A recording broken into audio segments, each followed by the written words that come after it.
Olá, turma! Na aula de hoje a gente vai falar um pouquinho sobre a britagem, que é a primeira das etapas de comminuição. Bom, pessoal, tudo que a gente fez até o momento foi com relação à etapa de caracterização mineral, no qual a gente vai poder levantar informações a respeito do nosso minério e assim a gente vai poder ter informações importantes que vão ajudar a gente a definir a nossa melhor rota de processo. A partir de agora, a gente já vai entrar no processo de beneficiamento mineral propriamente dito. E a primeira das etapas é a etapa de britagem, que é a primeira das etapas de comminuição, que é responsável pela diminuição do tamanho da granometria do nosso minério.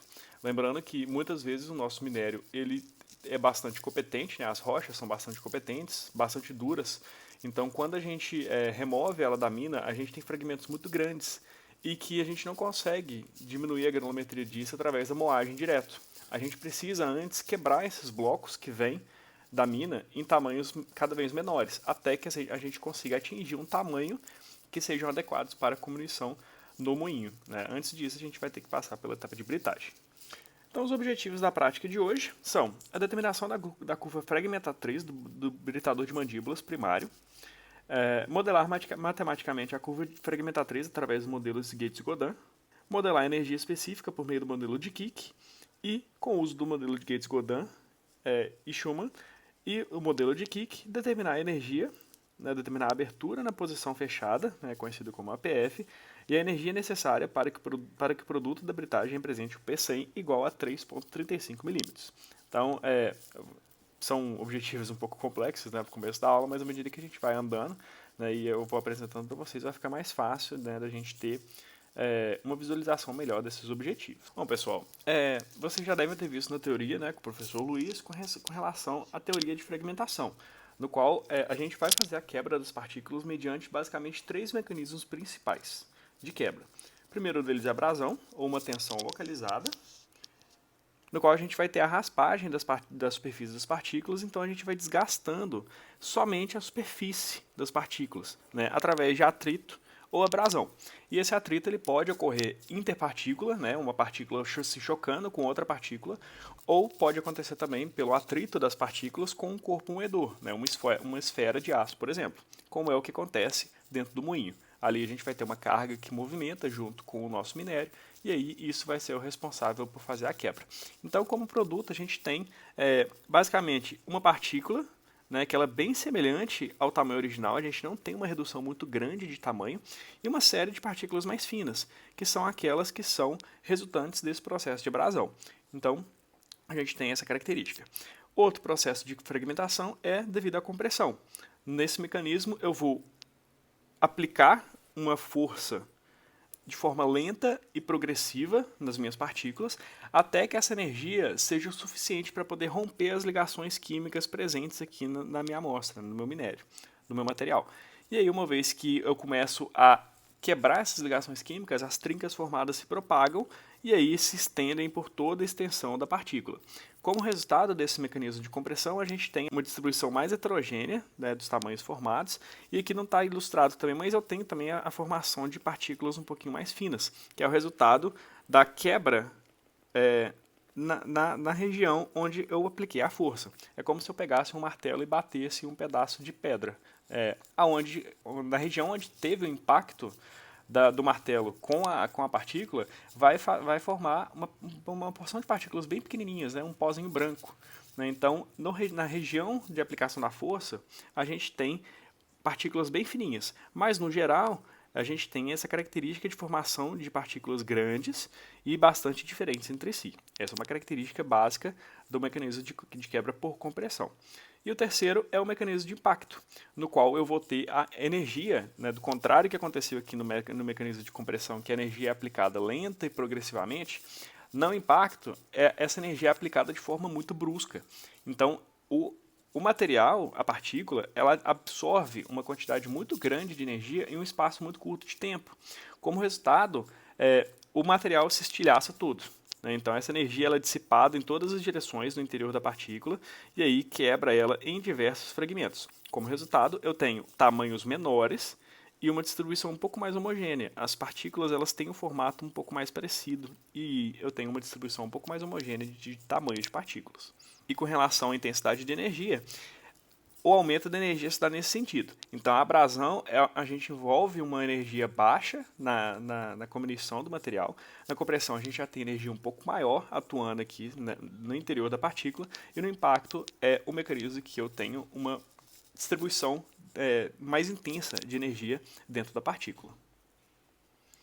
E aí, né, como resultado, a gente tem diversas distribuições de tamanho de partícula nesses produtos. Como eu falei, né, no mecanismo de abrasão, a gente vai ter uma partícula grande, né, considerando aqui uma só, e uma série de partículas pequenininhas.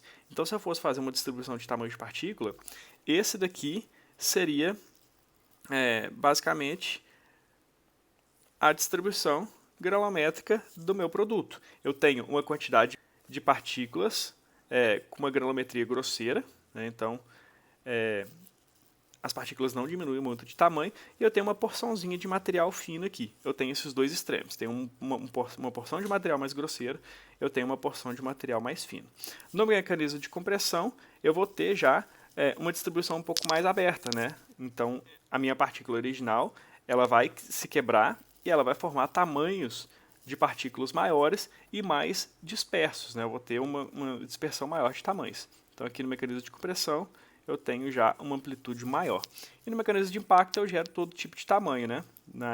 Desde partículas bem finas até partículas um pouco maiores e intermediárias. Então, eu tenho já uma distribuição mais heterogênea ainda, tá? De tamanho de partícula. Tem uma série de tamanhos presentes. Pessoal, com relação à fragmentação na etapa de britagem, uma característica, né, marcante desses equipamentos é que eles têm uma certa limitação geométrica que impede a quebra além de uma certa quantidade. Eu não consigo, através de uma passagem nesse equipamento de britagem, por exemplo, gerar fragmentos mais finos, né? Lembrando aqui embaixo que no britador de mandíbulas, por exemplo, eu tenho uma mandíbula fixa e uma que é móvel. Então, essa abertura aqui da saída do equipamento, ela varia de um tamanho mínimo até um tamanho máximo. Então, eu não consigo gerar muitas partículas menores do que esse tamanho aqui do APF, né? Então, em uma única passagem, no britador, eu não consigo gerar uma redução muito alta. Não consigo gerar uma redução de tamanhos muito alta. Então, devido a essa característica, não só do equipamento, não só do britador de mandíbulas, mas também dos britadores giratórios, dos britadores cônicos e de impactos, eu preciso ter diversas etapas de combustão por britagem. Então, o meu material que chega direto da mina entra na etapa que eu chamo de britagem primária, no qual os blocos maiores vão ser quebrados em blocos um pouco menores. Só que esses blocos ainda não têm o tamanho adequado para moagem. Então, a gente passa eles para uma segunda bateria de britadores, que é o que eu chamo de britagem secundária, que eu vou reduzir ainda mais. Caso essa redução não seja suficiente para garantir a alimentação da moagem, eu vou ter que alimentar esse material em uma terceira etapa de britagem. Os equipamentos vão ficando cada vez menores e aí vão gerando redução cada vez maiores. Então, eu preciso passar o meu material em diversos equipamentos na etapa de britagem. Então, quais que são as características importantes que a gente tem que avaliar na etapa de fragmentação? Não só na etapa de britagem, mas também na etapa de moagem. Eu preciso saber a distribuição do granulométrico do meu F80, ou seja, eu preciso conhecer a distribuição granulométrica do meu produto que está sendo alimentado no britador. Tá? Isso aí vai dar indícios muito importantes para a gente. Eu preciso conhecer o índice de trabalho, o meu WI, do meu minério. Isso daqui é basicamente uma relação de energia que eu vou gastar para poder fazer a combustão do meu material. Isso é característica de cada material, tá, pessoal? Então, meu minério de ferro vai ter um WI, um minério de fosfato vai ter um WI diferente. Às vezes, a gente encontra variações em um mesmo tipo de minério. Minério de ferro do quadrilátero ferrífero pode ter um WI bem diferente do minério de ferro do lado de Carajás, por exemplo. Esse é mais um índice que a gente precisa fazer a avaliação e que a gente precisa conhecer do nosso minério. De novo, cada minério é um minério, inclusive o WI. A energia que eu vou gastar para quebrar o meu minério, ela é específica dele. Não adianta eu pensar que todo minério de ferro vai ter um WI diferente, vai ter o mesmo WI, porque não vai. Então a gente também precisa medir esse parâmetro. Índice de abrasão, né? Lembrando aqui que eu estou trabalhando com blocos de rocha entrando aqui nesse equipamento, então a gente vai desgastar aqui as mandíbulas. Geralmente a gente tem abrasão em torno de gramas por hora ou gramas por tonelada de minério processado. Então é importante a gente saber o quanto que o nosso minério está desgastando o nosso equipamento para a gente ter noções aí de paradas de manutenção, de trocas de peças de revestimento, etc. É importante a gente também saber esse parâmetro, tá, pessoal? A alimentação, eu preciso saber qual que é a tonelagem por hora que está entrando na minha usina para poder dimensionar o meu equipamento. Não adianta eu colocar um britador que tem uma capacidade X, sendo que a minha usina é alimentada com o dobro disso. Ou eu coloco um britador maior, ou então eu coloco mais de um britador. Então é uma variável extremamente importante da gente conhecer para a gente poder fazer o dimensionamento correto, né, tanto do tamanho do britador quanto do número de britadores. Tá? Lembrando que a gente sempre mostra um britador só, um moinho só, mas o que acontece na planta é vários equipamentos operando em paralelo na mesma etapa. Então, quando eu falo de britador primário, eu não estou falando só de um britador primário, eu estou falando de vários britadores que estão configurados em paralelo na etapa de britagem primária. Posso ter 2, 3, 4 britadores trabalhando ao mesmo tempo nessa etapa. E aí, na etapa secundária, também eu vou ter 2, 3, 4 britadores, a depender da necessidade. Então, a gente precisa conhecer quanto que a gente está alimentando a nossa usina para saber esses parâmetros, tamanho de equipamento e o número de equipamentos. O consumo de energia é importante a gente medir, porque eu já comentei com vocês que a etapa de combustão ela é uma das etapas mais caras do processo. Não é barato a gente quebrar o material, a gente quebrar a rocha. Isso é um processo muito caro. Então é importante a gente ter a medida de quanto de energia que a gente está gastando, até mesmo para poder dimensionar o lucro da nossa usina, né, para a gente saber se a gente vai estar gerando um lucro necessário no final do processo. A gente tem o gasto com energia, a gente tem gasto com reagentes, a gente tem gasto com mão de obra, a gente tem gasto com manutenções. Então é importante a gente saber cada um deles para saber se a gente vai ter uma receita interessante no final do processo. E aí, com a energia dos equipamentos de combustão não seria diferente. É até mais crítico, né? Como a etapa de combustão é uma etapa que gasta muita energia, é sempre bom a gente saber exatamente o quanto que a gente está investindo ali de dinheiro no funcionamento dos equipamentos. O desgaste está relacionado ali com o índice de abrasão também, né? A gente precisa saber qual que é o índice de abrasão para, consequentemente, a gente calcular o desgaste das peças. Então, os moinhos, os britadores de mandíbula, britadores giratórios, eles normalmente têm peças de revestimento. Aqui a gente pode ver aqui nessa parte, na figura, essa parte laranja aqui é uma peça removível, né? A intenção dela é simplesmente proteger o equipamento. É mais fácil a gente trocar essa peça, caso seja necessário, do que trocar uma mandíbula inteira, por exemplo. Então eu preciso saber o índice de abrasão para calcular o desgaste e saber qual que vai ser a minha próxima troca. Também é um parâmetro bastante importante da gente saber. E por último, eu preciso também saber a distribuição do granulométrica do que eu estou gerando aqui no meu produto, né?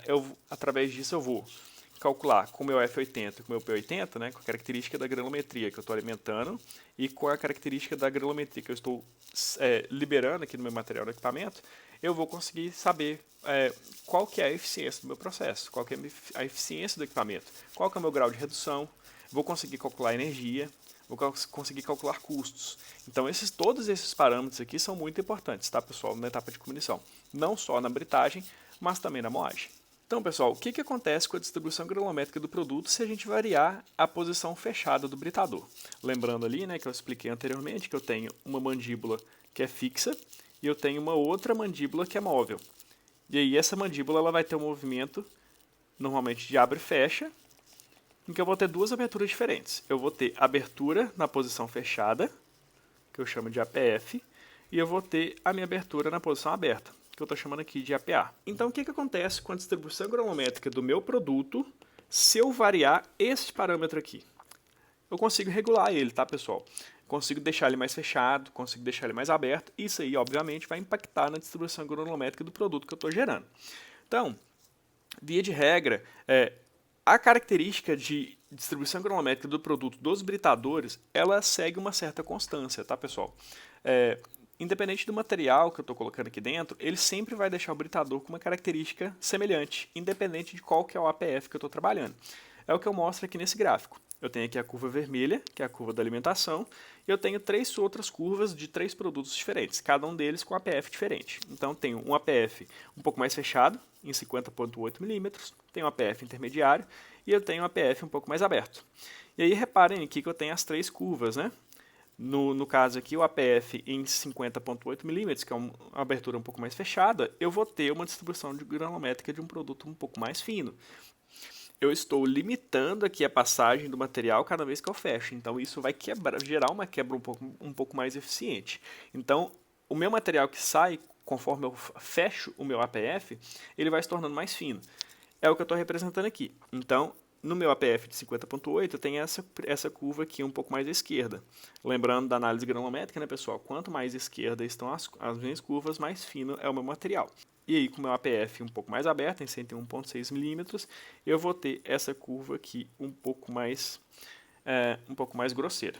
E aí, reparem, pessoal, que independentemente da abertura, essas três curvas, elas têm um formato bastante semelhante, né? Elas são paralelas e seguem ali a mesma inclinação.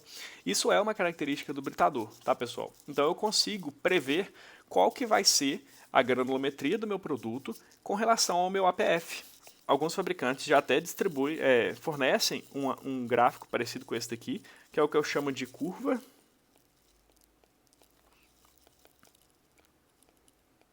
fragmentatriz.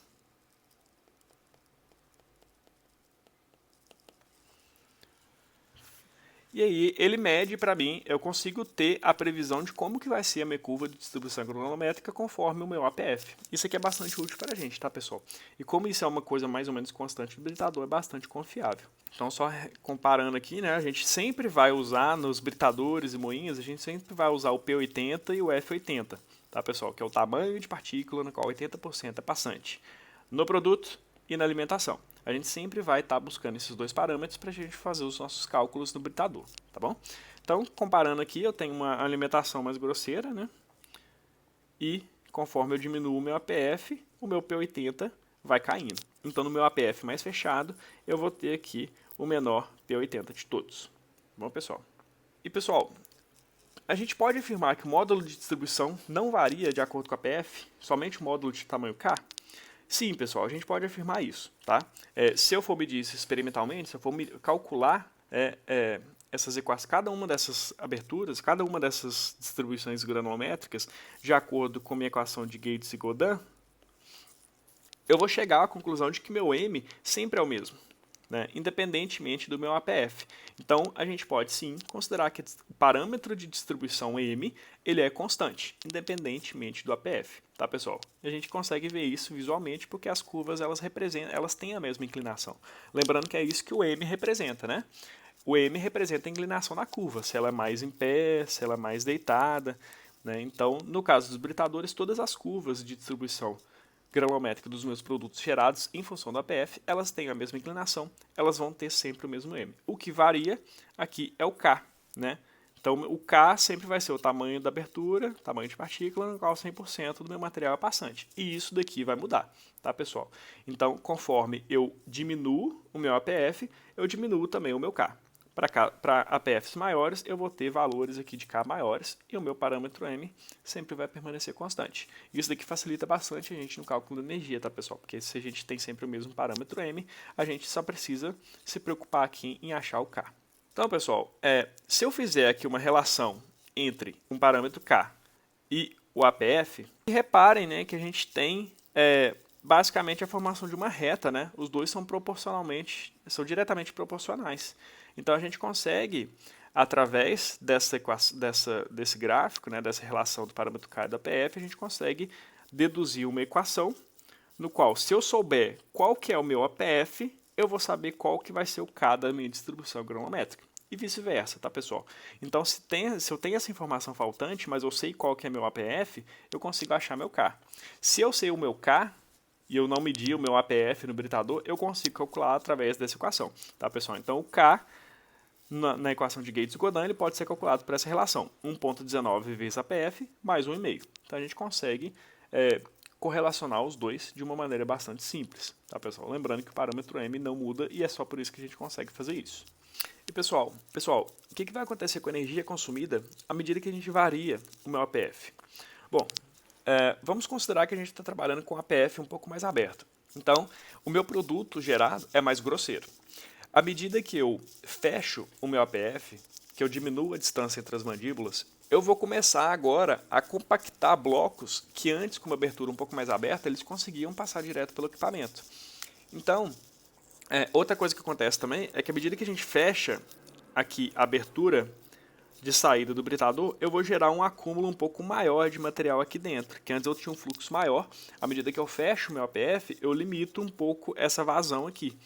Então a potência do meu equipamento precisa ser maior para dar conta desse material que está ficando acumulado ali.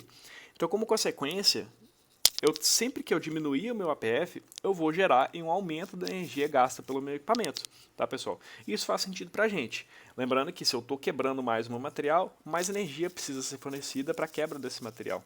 Então, à medida que eu diminuo o meu APF, eu vou, consequentemente, aumentar a energia gasta.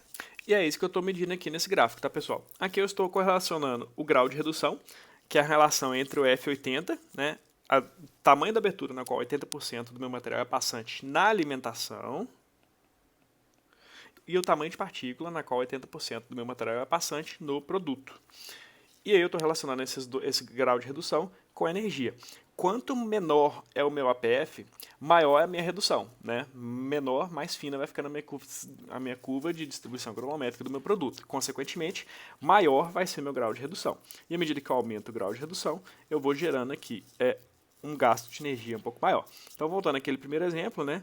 Em um APF de 50, eu tenho uma energia um pouco mais baixa.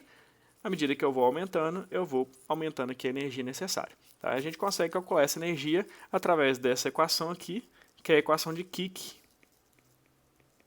que ela mede justamente a energia necessária para a quebra de blocos de minério.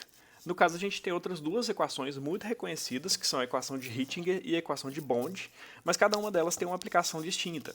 A equação de Kick, que é essa aqui que a gente está apresentando agora, ela mede a energia gasta na redução de blocos em função do seu volume.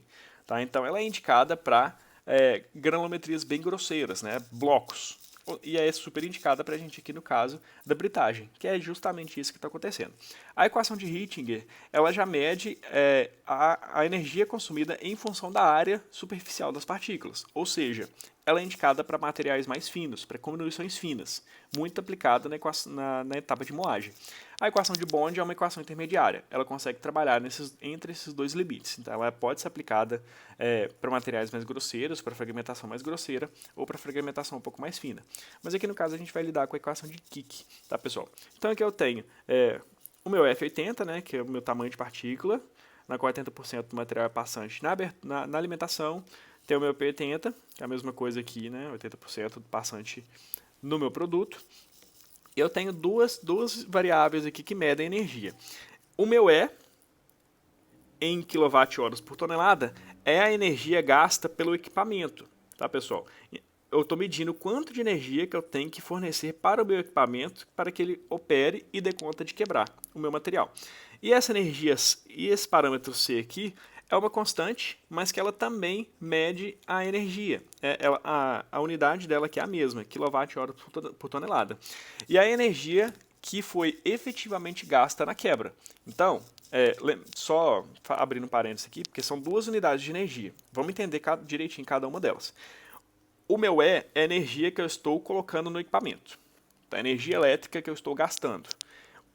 E o meu C é basicamente quanto dessa energia que eu estou colocando no meu equipamento que de fato é gasta na quebra. Lembrando, pessoal, que muita dessa energia que a gente coloca no equipamento é dissipada de alguma maneira. Pode ser uma energia térmica, uma energia sonora, no caso de barulho, energia por dissipação mecânica, por atrito. Então, muita dessa energia que a gente coloca no equipamento de moagem é perdida. Pouca dela é realmente utilizada na quebra. E é justamente isso que o processo torna tão caro, né? A gente precisa colocar muita energia e muito pouca dessa energia é realmente aproveitada na quebra. Via de regra, os equipamentos de condução eles têm uma eficiência muito baixa mesmo. Os moinhos, isso é um agravante ainda um pouco maior. Cerca de 2% da energia que a gente coloca nos moinhos são de fato aproveitadas na quebra. Os outros 98% são desperdiçados de outra forma. Então, muita energia é desperdiçada. Então, qualquer otimização que a gente faça na etapa de combustão sempre é muito bem-vinda na indústria mineral. É um dos maiores gargalos que a gente tem, tá, pessoal? É justamente devido à baixíssima eficiência energética que a gente tem. Então, o E, energia gasta pelo equipamento, e C, quanto dessa energia que é gasta de fato na quebra. E esse parâmetro C, Tá, pessoal? Ele é um parâmetro constante e que ele depende só do material. Tá? Não depende, ele independe da questão do grau de redução. Se eu estou saindo de material mais grosseiro para um material mais fino. Não importa, tá? Isso é uma constante e vai ser sempre igual para aquele material. Tá? Então, se eu estou lidando com minério de ferro de uma mina específica, toda vez que eu fizer um ensaio de gasto energético utilizando a equação de Kik, ele vai tender a sempre me retornar o mesmo valor de C. Tá? Então, esse é um valor constante, depende só do material.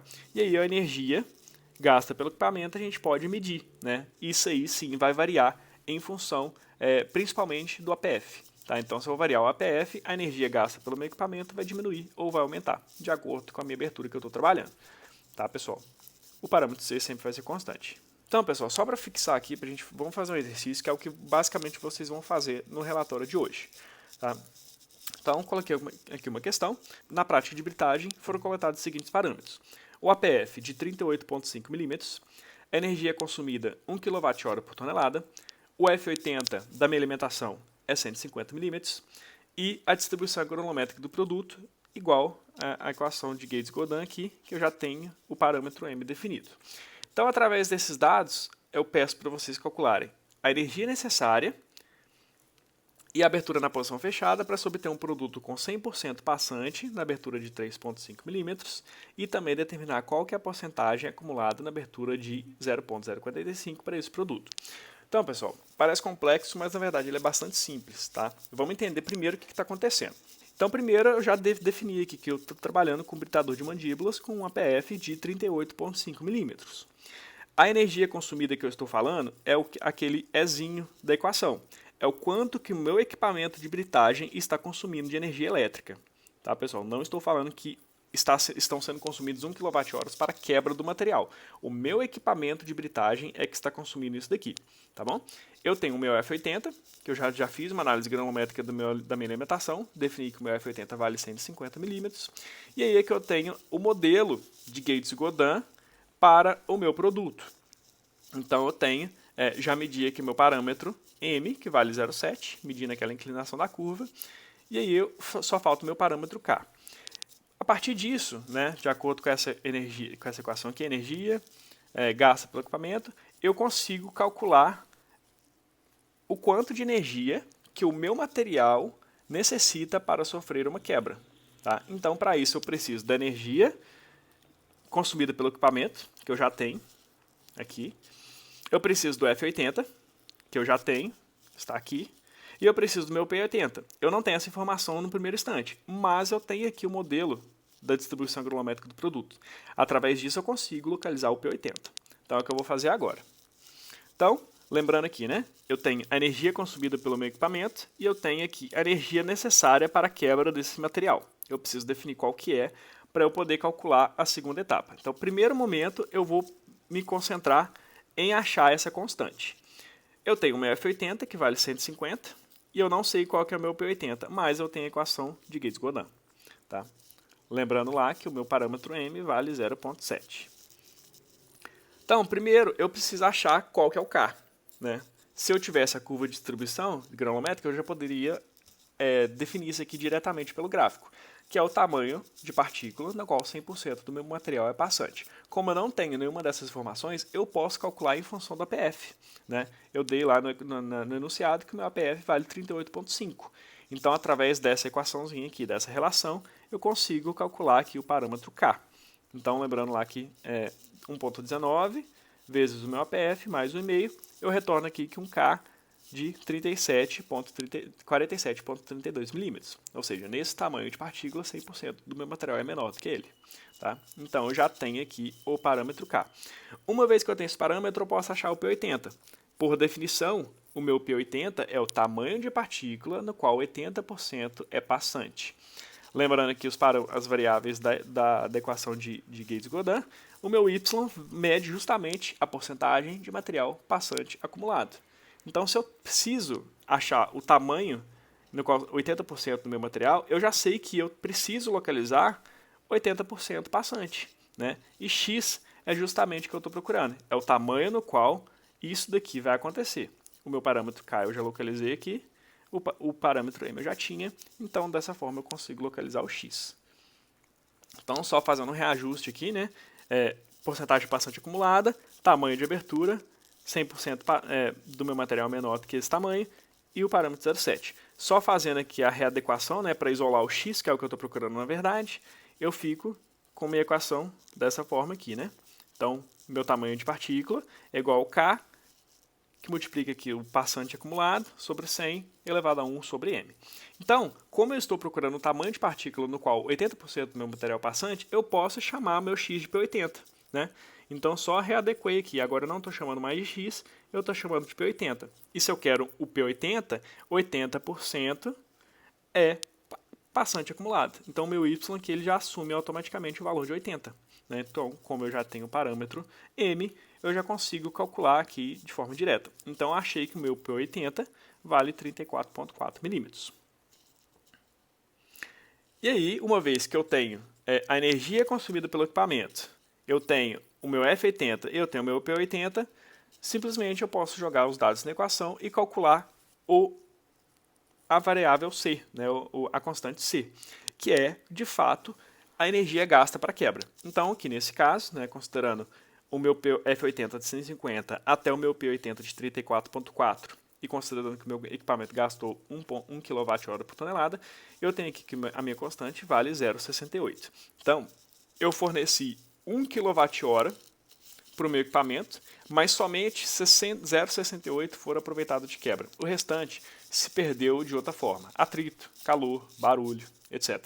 Tá, pessoal? Então aqui a gente já viu que a gente teve uma eficiência baixa, né? Em torno aí de 68% da eficiência energética. Beleza. Então agora a gente achou o parâmetro, a variável C. E a segunda parte do enunciado. E na segunda parte do enunciado, eu quero qual que é a energia necessária para obter um produto com 100% passante na abertura de 3,5 milímetros e também a porcentagem retida acumulada na abertura de 0,045. Então, agora eu tenho, eu estou procurando agora esse parâmetro. Qual que é a energia que eu preciso fornecer para o meu equipamento para sair dessa condição de tamanho até isso daqui, né? Todo o meu material passante em 3,5 milímetros. Agora a gente trocou, né? Eu tenho C, estou procurando o E. Então, pessoal, agora eu tenho o caso oposto, né? Eu tenho o parâmetro C, que eu já achei que ela é constante. Estou procurando agora a energia que eu vou ter que fornecer para o meu equipamento para eu sair de um F80 de 150 milímetros até 100% passante em 3,5 milímetros. Só que aqui na equação, né, de que a gente não usa o P100, a gente usa o P80. Eu falei para vocês que 100% do meu material é menor do que 3,5%, mas eu preciso antes localizar o meu P80, né? Lembrando aqui que a gente não usa o P100 na equação de Kik. Então, novamente, eu vou usar aqui a equação de Gates e Godin para poder fazer a localização, né? Para poder calcular qual que é o tamanho da abertura no qual 80% é passante. Mas primeiro eu preciso saber qual que é o K, né, pessoal? Porque se eu mudei o meu APF, o meu K muda, né? O meu M permanece constante, mas se eu mudei o meu APF, se eu diminuir o meu APF, eu vou diminuir o K também. Então, a primeira coisa que eu vou fazer é localizar o K. Então, vou usar aqui a equação de Gates e Godin, e aí eu vou isolar aqui o K, que é o parâmetro que eu estou procurando. A minha equação vai assumir essa forma, né? Então, daí no enunciado, passei no enunciado que 100% do meu material é passante em 3,5 milímetros. Ou seja, o meu Y aqui, agora eu vou considerar que ele vale 100%, e o meu X é o tamanho que isso ocorre, né? Então, o meu X ele vai se transformar em P100, e o meu Y eu estou considerando 100%. Né? Então, o meu P100 é o tamanho no qual 100% é passante. E isso foi um dado, né?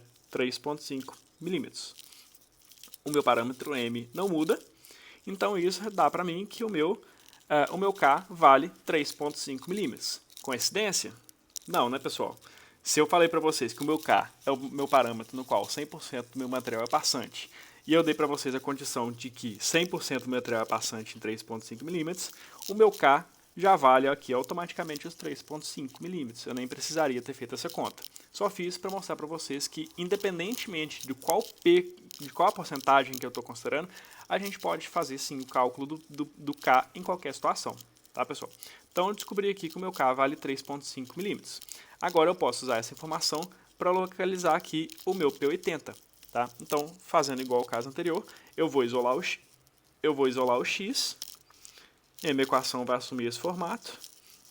Posso chamar o meu X de P80, né, que é o tamanho que eu estou procurando, no qual 80% do meu material é passante. O meu Y já assume automaticamente o valor de 80%. E o meu M eu já tinha, que é constante. Então, o meu P80 vale 2,54 milímetros. E agora sim, a partir disso, eu posso localizar a energia gasta pelo equipamento. Eu já tinha localizado o parâmetro C anteriormente, eu já tinha o meu F80, que foi um dado no enunciado, e eu acabei de localizar o meu P80. Fazendo isso dessa forma, eu descubro que o meu equipamento gasta 2,77 kWh por tonelada. Ou seja, ele tem um consumo energético maior, né, pessoal? Antes, trabalhando com APF maior, de 38,5 milímetros, o meu equipamento gastava 1 kWh por tonelada. Agora que eu reduzi o meu APF, eu tenho um gasto energético maior. Outro dado que eu pedi, né, foi justamente o APF, no qual eu tenho aquela equação do K igual a 1,19 APF mais 1,5. Eu tenho o meu K aqui que vale 3,5. 1,19 APF é o que eu estou querendo calcular, mais 1,5. E isso retorna para mim um APF de 1,68 milímetros. Antes eu estava trabalhando com APF de 38,5, agora estou trabalhando com APF de 1,68 milímetros e esse foi o impacto, né, energético devido a essa redução no meu APF. E aí eu peço também o cálculo, qual que é a porcentagem acumulada na abertura de 0,045. De novo, a gente vai usar a equação de Gates-Jordan para poder ajudar a gente nisso daí. Tá, pessoal? Então, eu tenho o meu tamanho de peneira, né, o meu tamanho de partícula, já estou informando ali aqui para vocês. O meu K eu já tinha localizado, o meu M é constante, né, não muda nunca. Então isso aqui resulta para mim um passante acumulado de 4,75. Mas eu não estou pedindo passante acumulado, né? Eu quero retido acumulado. Então a gente só faz ali 100% menos o passante acumulado, e isso resulta para a gente aqui em 95,25% do meu material retido nesse tamanho de abertura de peneira, tá? Utilizando essa abertura de 1,68 milímetros. E pessoal, essa redução, ela teoricamente, né, a gente calculou ela aqui agora, mas na prática ela não acontece, tá? Eu não consigo trabalhar com o meu britador tão fechado desse jeito com a granulometria que eu tinha inicialmente.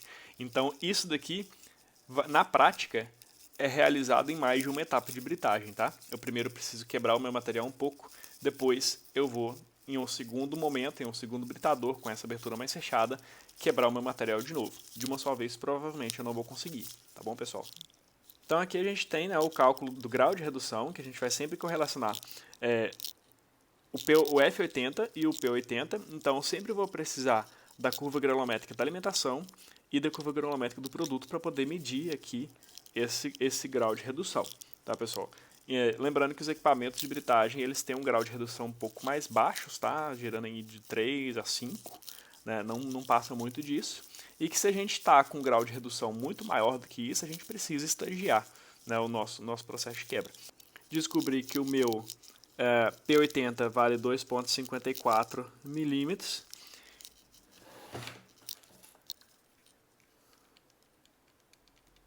Isso me dá aqui um grau de redução de 59,05. Então isso aqui, em uma única passagem, um único equipamento, a gente jamais vai conseguir atingir esse grau de redução, tá, pessoal? Então eu vou precisar de 2, talvez até 3 etapas de britagem para poder fazer isso acontecer. No caso aqui no exemplo era didático, só para ajudar a gente nos cálculos, facilitar um pouquinho a visualização do processo para vocês, mas na prática isso aqui nunca vai acontecer dessa forma, tá, pessoal? A gente sempre vai precisar estagiar isso daí, e aí cada etapa de britagem vai ter seu próprio consumo energético, que no final, o somatório, dá pra gente o gasto total para atingir esse grau de redução. Tá bom, pessoal? Na prática, a gente pode fazer a medição da energia gasta pelo equipamento, né? A gente sempre vai calcular a energia aplicada para quebra, né? Aquele parâmetro C, a variável C.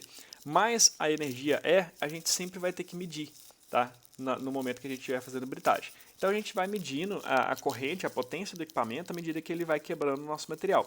Eu estou mostrando aqui para vocês um gráfico, né, de potência ao longo do tempo. a gente pode ver que em alguns momentos aqui ele tem picos, né, de potência, depois ele reduz, depois ele aumenta de novo, começa a diminuir. Então ele tem, né, essa característica, né? Em determinados momentos a potência aumenta muito, em outros momentos a potência diminui muito.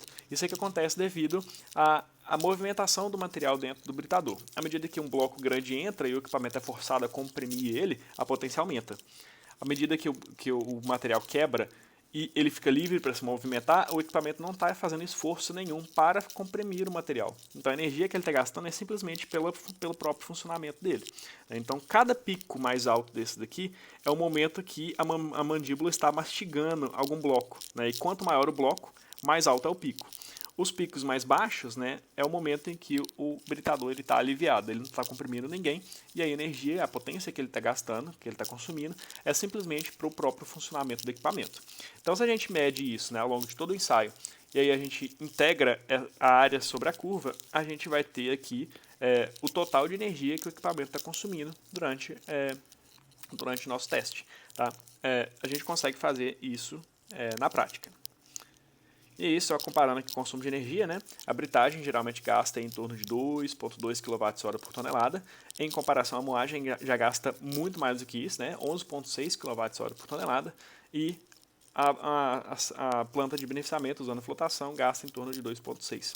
Então a gente percebe que o somatório da energia gasta na etapa de combustão é muito alto. Né? Então qualquer melhoria que a gente faz nesse processo é muito importante, né? Em termos de custo do processo como um todo. A gente nunca pode subestimar isso.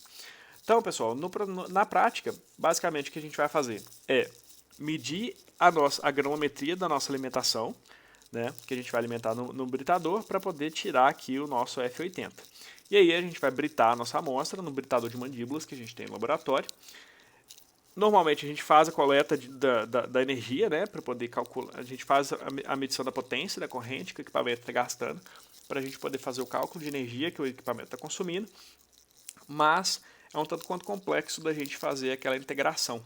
Né? Então eu vou passar para vocês, ao invés da energia que o equipamento está consumindo, eu já vou passar para vocês diretamente a variável C, que é padrão para a nossa amostra de minério de ferro.